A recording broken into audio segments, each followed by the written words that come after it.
My name is Sonia, and at 32, I have always been the Christmas enthusiast in my family. For 7 years, I poured my heart, soul, and entire bank account into creating magical holiday gatherings for my extended family. I loved seeing their smiles as they opened the gifts I carefully selected, enjoyed the lavish meals I prepared, and admired my decorations. That was until last December when an accidental glimpse at a group chat shattered everything I believed about our family tradition. Before I share how last Christmas forever changed my life, let me know where you are watching from and subscribe to never miss true stories like this one. My family situation has always been complicated. My parents divorced when I was 8 years old, and both remarried within a few years. My father had 2 more children with my stepmother, Diane Taylor, who is now 22, and Jake, who just turned 19. My mother had 1 child with her new husband, my half-brother Brian, who is 28. Then there are the cousins, aunts, uncles, and now the partners and children of my siblings. Christmas was always magical when my mom was alive. She would transform our home into a winter wonderland cook feast that would make professional chefs jealous and somehow manage to find the perfect gift for everyone. When I was 12, she was diagnosed with breast cancer. She fought hard, but passed away 2 years later. The first Christmas without her was bleak. No one knew how to fill the void she left behind. My father tried, but between working overtime and adjusting to life with Diane and her preferences, the holiday spirit was noticeably absent. Diane made it clear from the beginning that extravagant holidays were not her thing. She preferred small, intimate celebrations with minimal fuss. This approach left me feeling like something precious had been lost. By the time I turned 25 and had established myself in my accounting career, I decided it was time to revive the magic my mother once created. 7 years ago, I announced to everyone that I wanted to host Christmas at my new house. I had just purchased a modest 3-bedroom home with a spacious living room, perfect for a large Christmas tree and family gatherings. Everyone seemed surprised, but agreed to come. I spent weeks planning that first Christmas. I bought personalized gifts for everyone, a leather wallet for my dad, with his initials engraved, a cashmere scarf for Diane, video games, for Jake, art supplies for Taylor, who was starting college, with an interest in graphic design, and a high-end coffee machine for Brian, who had just moved into his own apartment. The menu was ambitious. I prepared a roast turkey with all the trimmings, 3 different side dishes, 2 types of stuffing because Jake and Brian had different preferences, homemade cranberry sauce just like Mom used to make, and a dessert spread featuring pies, cookies, and a Yule log cake that took me 6 hours to perfect. The decorations transformed my home into something from a Christmas catalog. I put up a 9-foot tree, adorned with ornaments that matched my blue and silver theme, hung garlands along the staircase, and fireplace-placed candles in every window, and even installed outdoor lights that twinkled in sync with classic holiday tunes. When my family arrived that day, their reactions made all the effort worthwhile. Taylor gasped when she saw the tree. Jake immediately noticed the gaming console I had set up in the corner, with multiplayer games for everyone to enjoy. Brian commented on how much it reminded him of Christmas when we were kids. Even Diane seemed impressed, though she made a few comments about how I must have spent a fortune. My father pulled me aside at one point, tears in his eyes, and hugged me tightly. He whispered, "This feels like having a piece of your mother back." That moment alone justified every dollar spent and every hour of preparation. As everyone sat around the dinner table laughing and sharing stories, I felt a warm sense of accomplishment. When we moved to the living room for gift exchanges, The genuine surprise and appreciation on their faces as they opened their presents filled me with joy. Brian seemed especially touched by the coffee maker, immediately planning where he would put it in his kitchen. Taylor spent at least 20 minutes examining every art supply in her comprehensive set. That evening, as everyone prepared to leave, the hugs seemed warmer, the thank yous more sincere.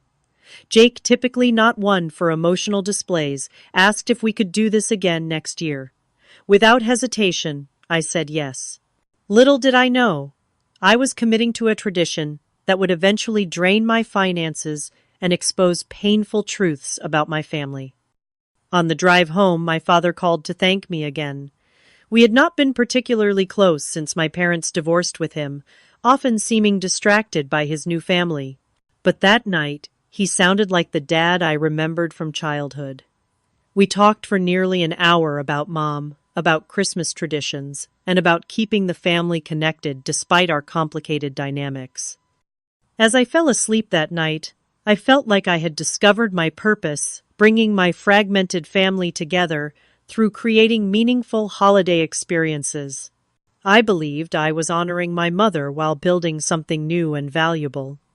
I decided then that this would become our new tradition, one I would happily maintain year after year.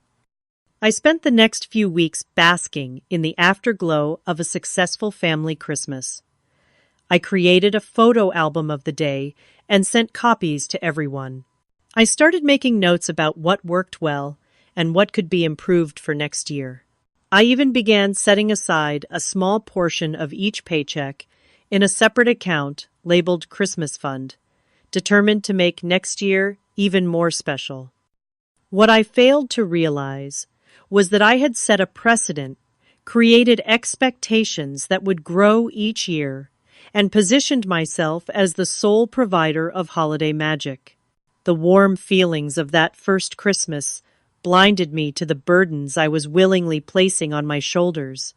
I was too happy about reconnecting my family to see that I might be setting myself up for disappointment down the road. What began as a heartfelt attempt to revive cherished family traditions quickly evolved into an ever-expanding production. Each year, the guest list grew longer, as siblings began bringing serious partners, then spouses, and eventually children. What started as an intimate gathering of 7 people ballooned to 16 by last Christmas. The first year, I spent $1,200 total. I thought that was a significant amount at the time, but looking back, it seems almost quaint. By the third year, when Brian had married Amanda, and they were expecting their first child, my expenses had climbed to $2,500. I upgraded to fancier gifts, as I assumed my family would expect something new and exciting each year. I expanded the menu to accommodate growing dietary preferences and restrictions. Last Christmas, the total came to $4,800. I spent nearly $2,000 on gifts alone. Each adult received something valued at around $150, while the children got toys, clothes, and electronics ranging from $50 to $100 each. The food costs skyrocketed to over $1,000 as I began sourcing organic, locally produced ingredients and accommodating special requests. The decorations became more elaborate each year. What started as a simple theme evolved into professionally designed displays. Last year, I hired a local art student to help create custom centerpieces and outdoor arrangements, costing nearly $500. The most significant new expense was accommodation. As the family expanded, those who lived in other cities needed places to stay. Hotels during the holiday season were prohibitively expensive, so I began renting a vacation home nearby to house everyone comfortably. This added $1,300 to my Christmas budget. To manage these mounting costs, I picked up extra accounting projects throughout the year and worked overtime during tax season. I created an intricate savings plan, setting aside money each month specifically for the Christmas fund. I tracked sales throughout the year to purchase gifts at the best possible prices. I started making some decorations by hand to save money while still maintaining the quality everyone had come to expect. What I gave up was significant. For 7 years, I took no personal vacations. My last trip had been a weekend getaway to a nearby beach 3 years before that first Christmas. I drove an aging car that desperately needed replacement but kept putting off the purchase. My wardrobe consisted primarily of work, appropriate clothes, and basics, as I rarely bought anything new for myself. I lived in a constant state of financial caution, always aware that December would demand a substantial portion of my annual income.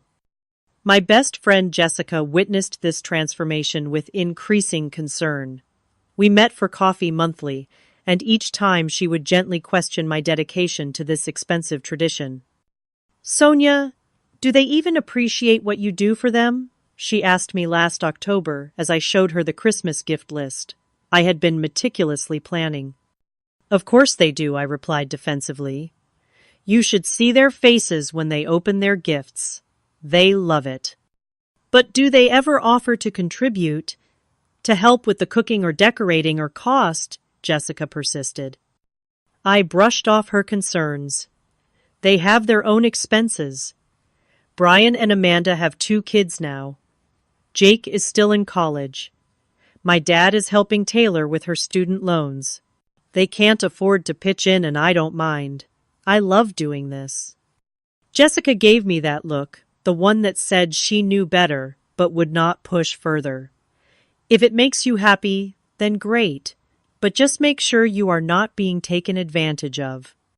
I remember feeling a flicker of irritation at her suggestion. How could my own family take advantage of me? This was my choice, my gift to them. I was creating memories, maintaining connections. I was following in my mother's footsteps, keeping her spirit alive through these elaborate celebrations. Yet sometimes, in the quiet moments when I reviewed my bank statements or calculated how many extra hours I would need to work to cover the coming expenses, a small voice echoed Jessica's warnings. Was I doing too much? Did they truly understand the sacrifices I made to create these perfect Christmases? Would they do the same for me? I silenced those doubts by reminding myself of the joy on their faces, the laughter around the dinner table, the messages of thanks I received the day after Christmas. I told myself that the financial strain was temporary, but the memories we created would last forever. I convinced myself that this tradition was my purpose, my contribution to keeping our family united, despite divorces, remarriages, and geographic distance. What I could not see then was that my generosity had created not gratitude, but expectation. Each year, as I raised the bar on what Christmas should be, I was not inspiring others to contribute, but training them to receive. The warm appreciation of that first Christmas had gradually transformed into something more akin to entitlement. But I was too invested in the identity I had created as the family Christmas miracle worker to acknowledge the shifting dynamics. Looking back, the signs were there all along, flashing warning signals I stubbornly ignored. My brother Brian, despite his initial enthusiasm, never once offered to help with cleanup after the festivities. While everyone else would at least carry their plates to the kitchen or gather wrapping paper, Brian would invariably find a reason to disappear the moment dinner ended, often retreating to the living room to watch television or play with his new gifts. When I once jokingly mentioned this to him, he responded, "But you're so particular about how everything should be done, I figure it's easier if I stay out of your way." I accepted this explanation, though it stung. Amanda, his wife, was more openly critical. Each year when she opened her carefully selected gift, a slight frown would cross her face before she composed herself to offer thanks. The cashmere sweater was lovely, but not quite her color. The designer handbag was nice, but not the style she had been hinting about to Brian. The jewelry was beautiful, but she usually wore silver, not gold. Her complaints were always couched in appreciation, making them difficult to address directly. But my sister-in-law Christina never did this. She was always genuinely grateful. My sister Taylor grew increasingly demanding with each passing Christmas. What began as excited gratitude for her first set of professional art supplies evolved into specific requests for expensive brands and specialized tools. Last year, she sent me a wish list in November, with links to exactly what she wanted, items totaling over $300. When I gently suggested this was beyond my budget for individual gifts, she responded, "But you got Brian and Amanda that fancy wine fridge last year." I bit my tongue, not pointing out that was a shared household gift for 2 adults, not a single gift for one person.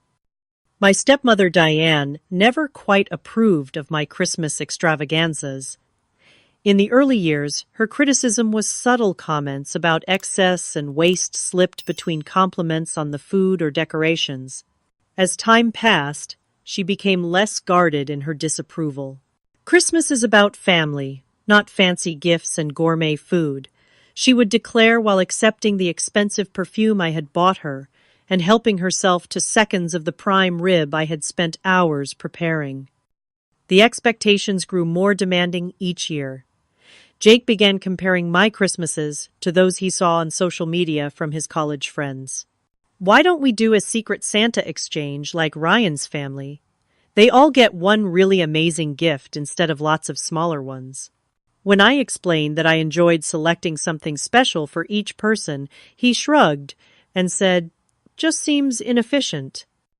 Not once in 7 years did anyone ask if they could contribute financially. No one offered to bring a side dish or dessert unless I specifically assigned it to them. No one volunteered to come early to help decorate or stay late to assist with cleaning. Every year, I sent out invitations that included the line, "Let me know if you want to bring anything." And every year, the responses were variations of "just ourselves" or "can't." "Wait to see what amazing meal you cook up this time." Last year delivered the clearest warning sign of all, one so obvious that even I could not rationalize it away. After dinner, Jake announced he was leaving early to attend a friend's Christmas party. This was after I had arranged for him to stay in the rental house I had paid for, after I had prepared all his favorite foods and spent weeks selecting his gifts. He left half his presents unopened, promising to get them next time, and departed with barely a thank you, leaving a noticeable void at our family game night. I retreated to the kitchen ostensibly to prepare coffee and dessert, but really to hide the tears that threatened to fall.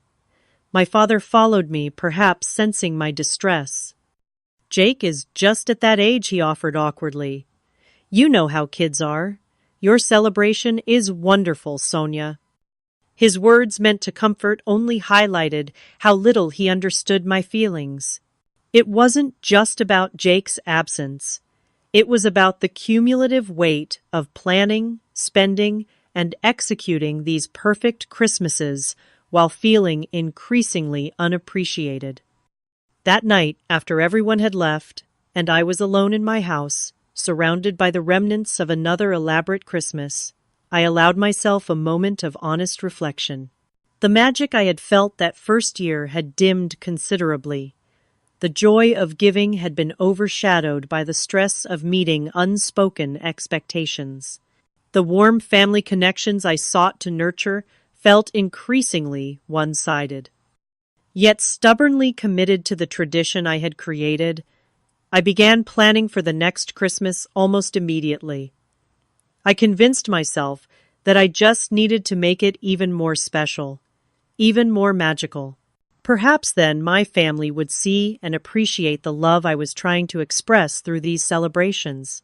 I decided to increase my budget to find even more personalized gifts, to create an even more elaborate meal. In January, I opened a new savings account dedicated solely to the coming Christmas and set up automatic transfers from each paycheck. I began researching new recipes and decoration themes.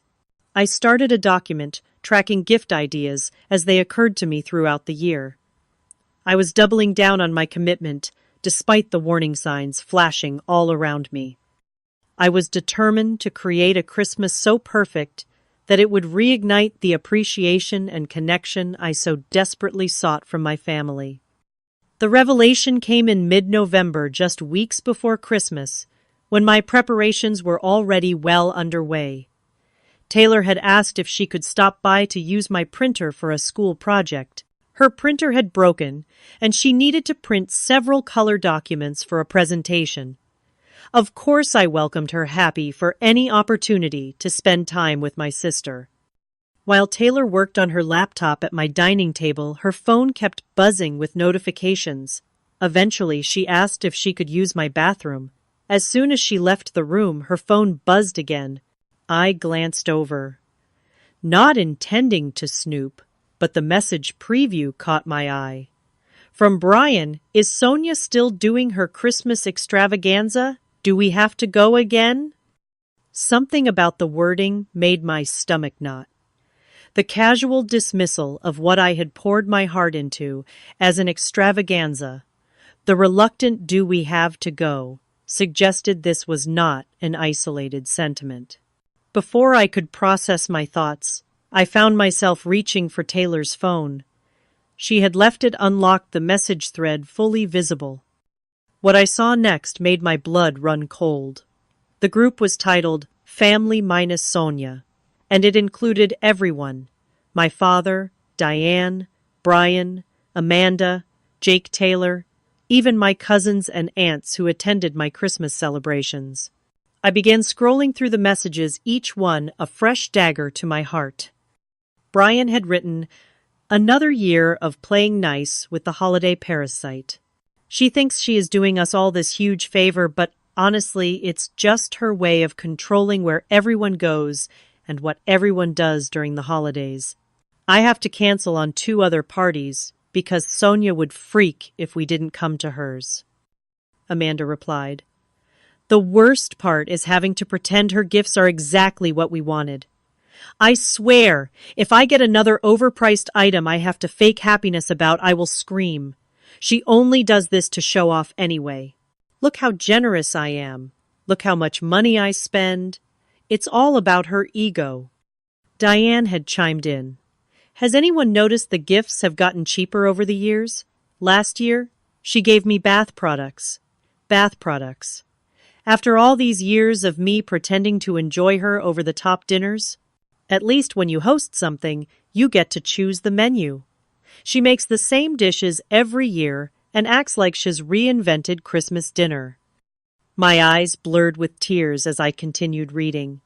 My own father had contributed, "I know we are all stuck with this tradition now. She gets so emotional about it. Remember when Jake tried to leave early last year? She nearly had a breakdown in the kitchen. I feel like we are performing in her personal Christmas play."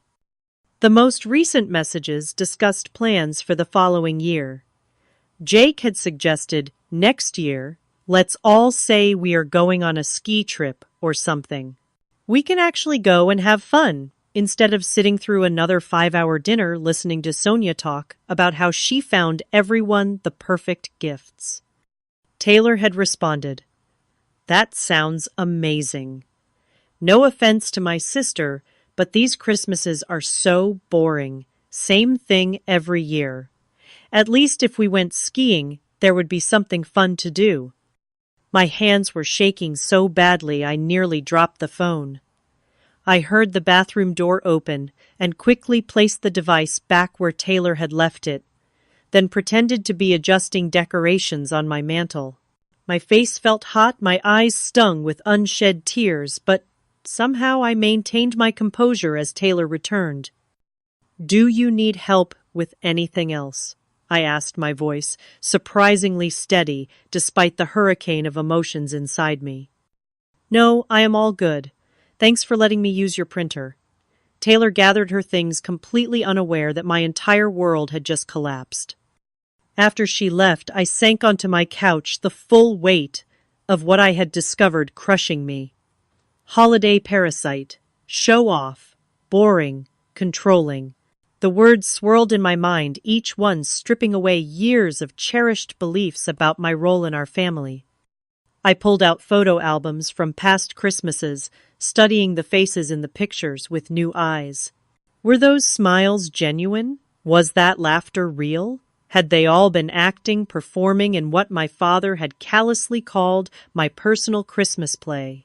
How many years had this group chat existed? Had they always felt this way? The betrayal cut deeper because it was comprehensive. Not a single family member had defended me or suggested that perhaps they should appreciate my efforts. Not one had proposed contributing to ease my financial burden. They had united in their disdain for the tradition I had sacrificed so much to maintain. I thought about all the extra hours I had worked to afford their gifts. I remembered the vacation to Japan I had canceled because I needed the money for last year's Christmas. I recalled how I still drove my 15-year-old car because replacing it would mean scaling back on holiday expenses. All the sacrifices I had made willingly and lovingly had not only gone unappreciated, but had actually been mocked behind my back. That night I barely slept. I alternated between sobbing into my pillow and staring blankly at the ceiling, replaying years of Christmases with this new, painful knowledge.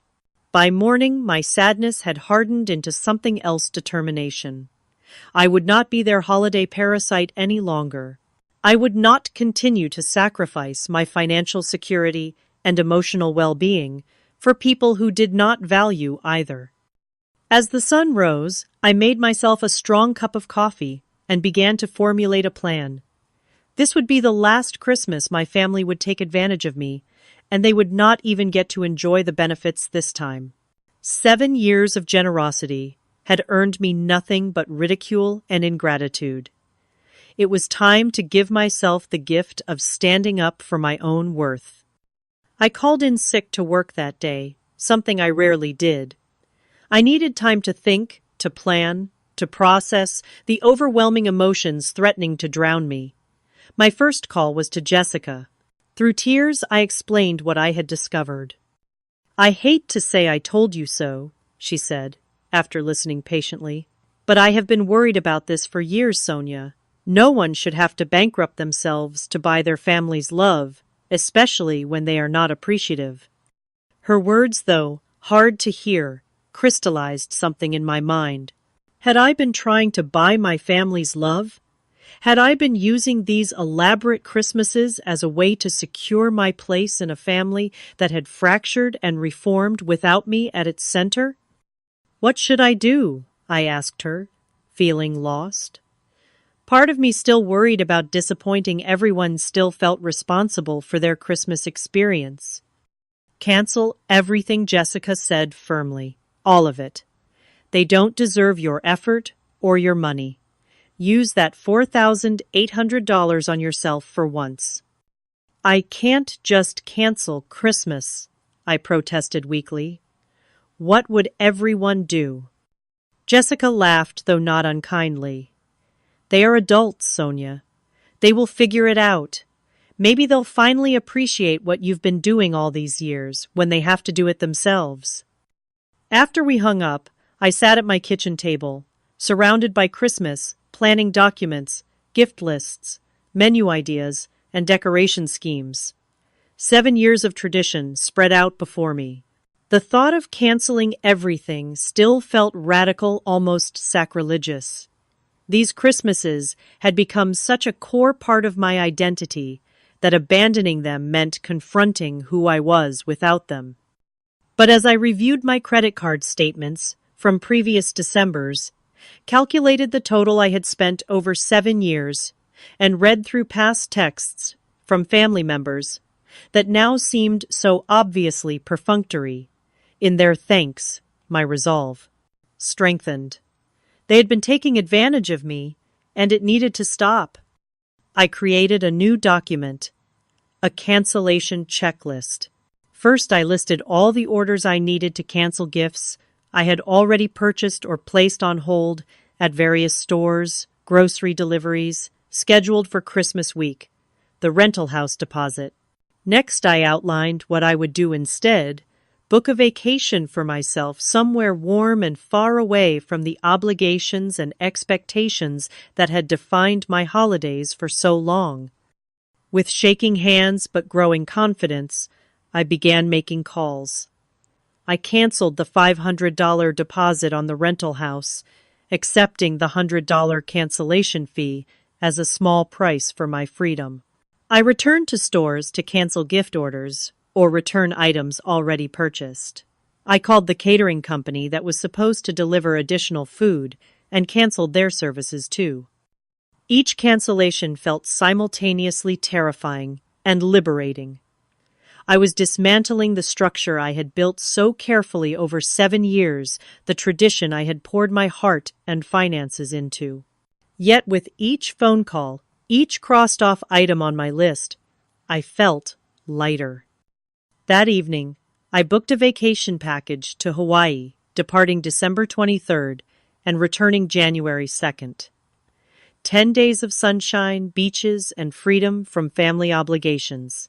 The total cost was $3,000, significantly less than I had budgeted for Christmas, but still the most expensive gift I had ever given myself. As I confirmed the reservation, a bubble of hysterical laughter escaped me. I was actually doing this. I was choosing myself. The next challenge was deciding how to tell my family. Simply announcing the cancellation via text or email seemed cowardly. But I also could not face the prospect of individual conversations where they might attempt to guilt me into changing my mind. After consideration, I settled on a plan that felt both appropriate and satisfyingly dramatic. I would use their own secret group chat against them. Over the next few days, I gathered evidence. I found receipts from all 7 Christmases organized by year and category. I calculated the total spent on each family member over the years. I compiled a document showing how much I had sacrificed financially to maintain these celebrations. I even created a spreadsheet estimating the hours spent planning, shopping, cooking, and cleaning. Then I prepared what I would say. I drafted and redrafted a message that expressed my hurt without seeming vindictive, that established boundaries without burning bridges entirely. I wanted them to understand the impact of their actions, without giving them the satisfaction of seeing me completely broken by their betrayal. As the weekend approached, I felt a strange calm settle over me. The initial shock and pain had not disappeared, but they had transformed into something more manageable, more focused. I was no longer the helpless victim of my family's ingratitude. I was a woman reclaiming her time, money, and self-respect. I took one final step in my preparation. I removed all Christmas decorations from my home. The wreath came down from the front door, the string lights were packed away, the holiday-themed throw pillows returned to storage. I created a physical space that matched my emotional state, clear, unburdened, and ready for a new beginning. Christmas would still come, but this year it would arrive without my exhaustive efforts to create magic for people who had failed to see the love behind the tradition.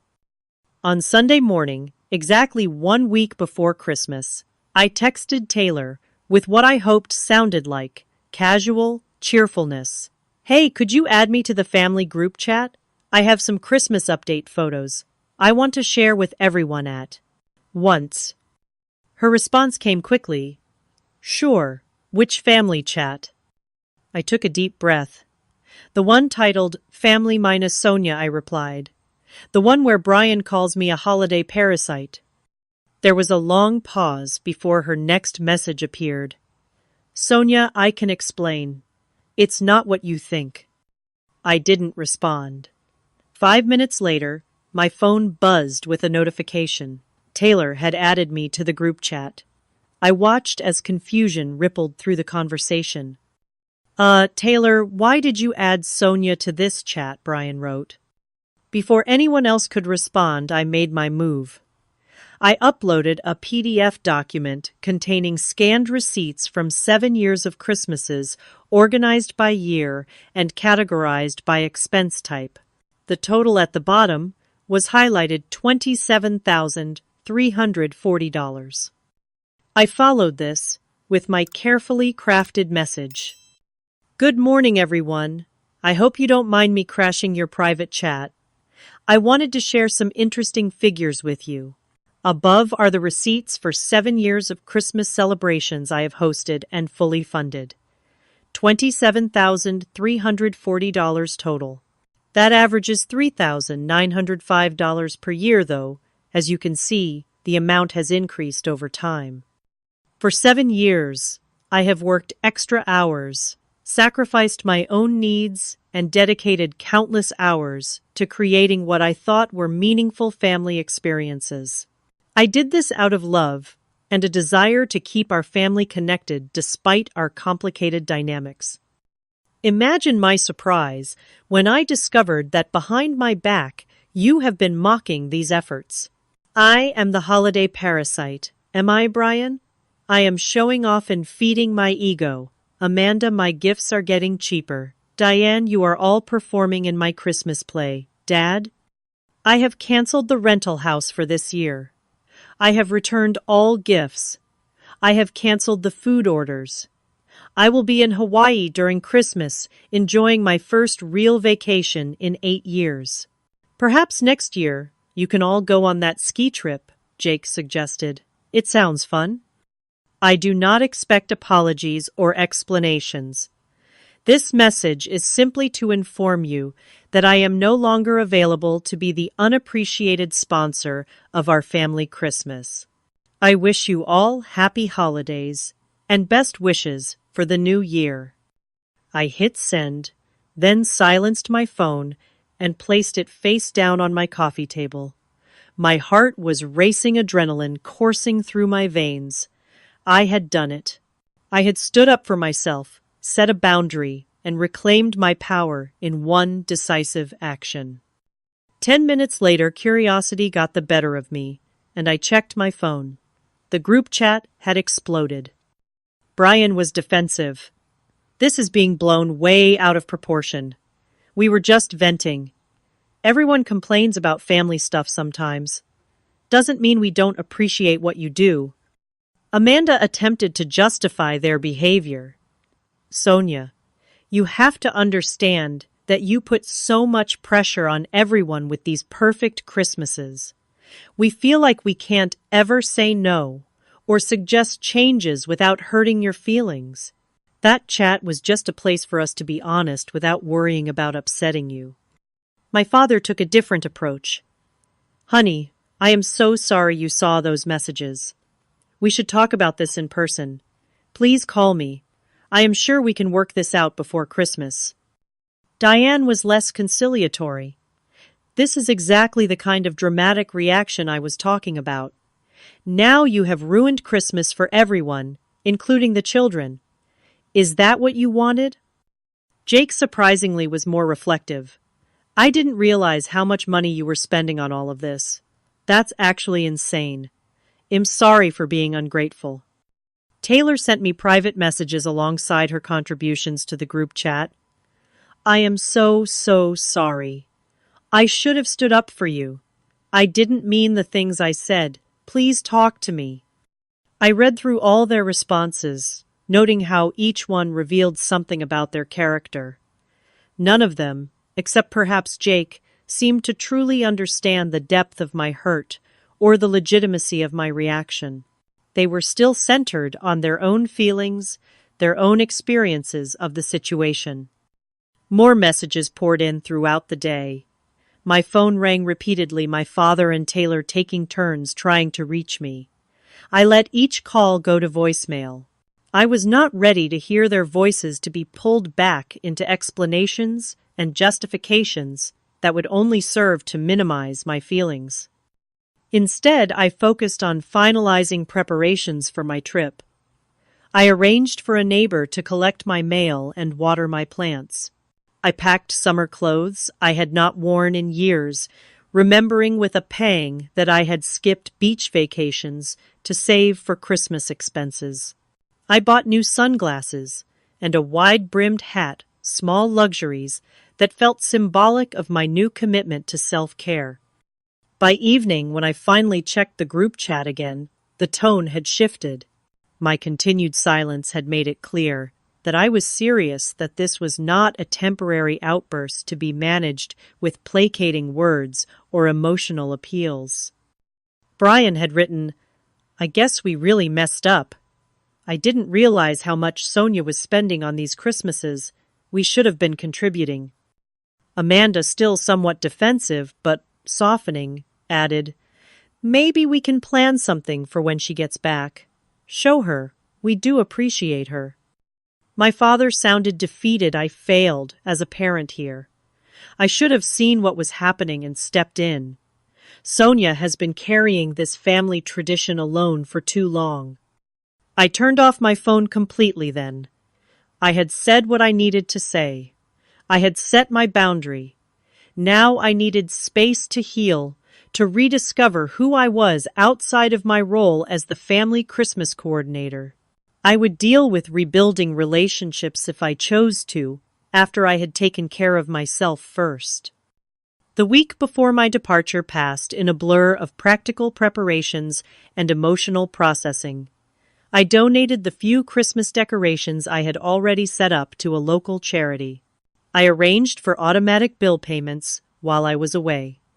I met with Jessica for coffee and received her wholehearted support for my decision. "You are finally putting yourself first," she said, raising her mug in a toast. "It's about damn time." On the morning of December 23rd, I boarded a plane to Hawaii with just one carry-on suitcase and a sense of lightness I had not felt in years. As the aircraft lifted off, I looked down at the snow-covered landscape below and felt the first real stirrings of freedom. Christmas would come and go without my orchestration, and for once that knowledge brought relief rather than anxiety. I arrived in Honolulu on December 23rd, stepping off the plane into warm, fragrant air that immediately began to melt the ice that had formed around my heart. My beachfront hotel room offered a stunning view of the ocean, a sight so different from the snow-covered landscapes I associated with Christmas that it felt like I had traveled to another world rather than just another state.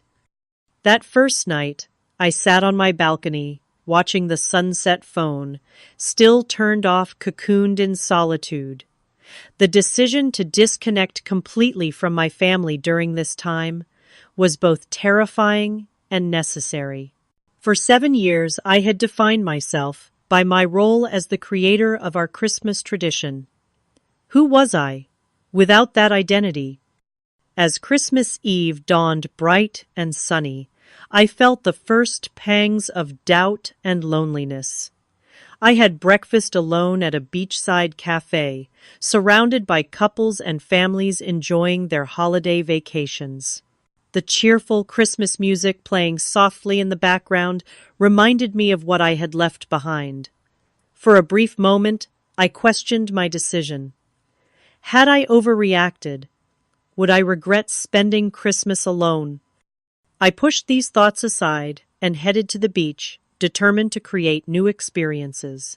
As I spread my towel on the sand and applied sunscreen, I noticed a group of people about my age setting up nearby. They had a small portable speaker playing holiday music and were arranging a picnic that incongruously included both tropical fruits and gingerbread cookies. One woman noticed me watching and waved. "Laura," she called out. "Are you here alone too?" That simple question led to an invitation to join their group, all solo travelers who had found each other through a hotel activity the previous day. There was Laura, a recently divorced teacher from Oregon, Miguel, a software engineer from Texas whose family was scattered across the country. Danielle, a nurse from Minnesota who worked holidays every year but had finally taken time for herself. And Peter, a widower from Florida, spending his first Christmas without his wife. "We are the Holiday Orphans Club," Laura explained with a laugh, "all spending Christmas away from family for various reasons." The irony of the name, given what Brian had called me in the group chat, was not lost on me. But instead of feeling hurt by the reminder, I found myself smiling. Perhaps I was a holiday orphan now, but I was not alone in that status. That day we swam in the ocean, built a sandman rather than a snowman, and shared stories of holidays past. I found myself telling them about my 7-year tradition of Christmas hosting, though I glossed over the painful ending. Their reactions validated feelings I had suppressed for so long. 7 years without anyone offering to help financially, Peter shook his head in disbelief. My late wife and I always split holiday expenses with her siblings. It was a given. "And no one ever hosted in return?" Laura asked. "That does not seem fair at all." Their simple recognition of the imbalance I had accepted for so long was healing in a way I had not expected. These strangers could see immediately what I had been unable to acknowledge for years. My family had taken advantage of my generosity. On Christmas morning, I woke to a text from Laura, inviting me to a beach breakfast with the Holiday Orphans. They had arranged a small gift exchange, $5 limit, and asked me to join if I felt comfortable. I found a shell necklace in a gift shop in the hotel lobby and headed to meet them. The impromptu celebration was nothing like the elaborate Christmases I had orchestrated in the past. We sat on beach towels, ate pastries, purchased from a local bakery, and exchanged our simple gifts with genuine delight. No one was performing gratitude. No one was secretly resentful of expectations. It was authentic in a way my family Christmases had not been for years. When I finally turned my phone back on that evening, I was flooded with messages. My family had apparently gone through stages of anger, confusion, and finally reluctant understanding. My father had sent a long message acknowledging how much I had done and how little it had been appreciated. Brian had texted a terse, but seemingly sincere apology. Taylor had sent daily messages expressing her remorse and concern. I responded briefly to each of them, confirming I was safe and enjoying my vacation. I promised we would talk when I returned, but emphasized that things would be different moving forward. Then I turned my attention back to enjoying the remainder of my trip, exploring the island, making memories with my new friends, and reflecting on the lessons of the past 7 years. By the time my flight landed back home on January 2nd, I had gained more than a tan. I had reclaimed my sense of self-worth and developed a clear vision of the boundaries I needed to establish with my family. The first person to visit was Taylor. She arrived with tears in her eyes and a handwritten letter of apology. We sat on my couch, the same spot where I had discovered the devastating group chat, and had the most honest conversation we had shared in years. "I never meant to hurt you," she said. "I got caught up in trying to fit in with Brian and Jake. I should have defended you." I forgave Taylor, recognizing that at 22, she was still finding her place in our complicated family dynamic. Her genuine remorse touched me, and I saw this as an opportunity to build a more balanced relationship going forward. My father came next, bringing dinner as a peace offering. He looked older, somehow burdened by the recognition of his failure to appreciate my efforts. "The holidays were terrible without you," he admitted. "Nothing came together. No one knew how to coordinate anything. Brian and Amanda argued about the menu. Jake left after an hour. We all just sat there realizing how much we had relied on you and how poorly we had shown our gratitude." His acknowledgement was validating, but I was careful not to slip back into my old role. I will not be hosting Christmas next year, I told him firmly. Or if I do, it will be very different. Costs will be shared. Responsibilities will be divided. My generosity will have limits. He nodded, accepting this new reality. Whatever you decide, well, respect it. You deserved better from all of us. Over the following weeks, I had similar conversations with the rest of the family. Some were more receptive than others. Amanda remained somewhat defensive, suggesting I had been overly sensitive about their teasing. Jake surprised me with his maturity, offering to host the next family gathering himself. Brian acknowledged his hurtful words, but seemed uncomfortable with the depth of emotion surrounding the situation. Jessica celebrated my newfound boundaries with a girls' night out. You should have seen their faces when I told them I would not be hosting anymore, unless everyone contributed equally, I told her, over cocktails. She raised her glass in a toast. To Sonia, who finally realized her worth isn't measured in how much she gives without receiving.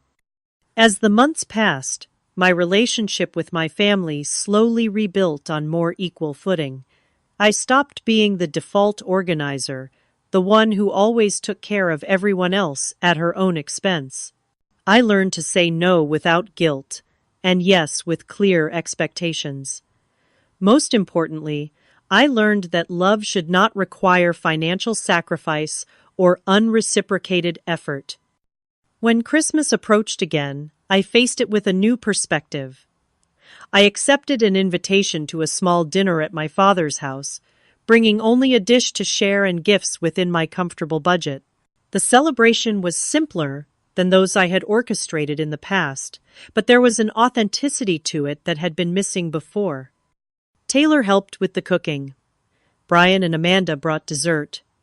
Jake set up a game night that everyone actually enjoyed.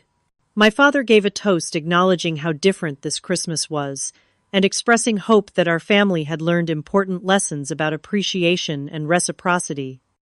As I drove home that night, I reflected on the painful but necessary journey of the past year. I had lost something, the illusion of being irreplaceable, of buying my family's love through extravagant giving.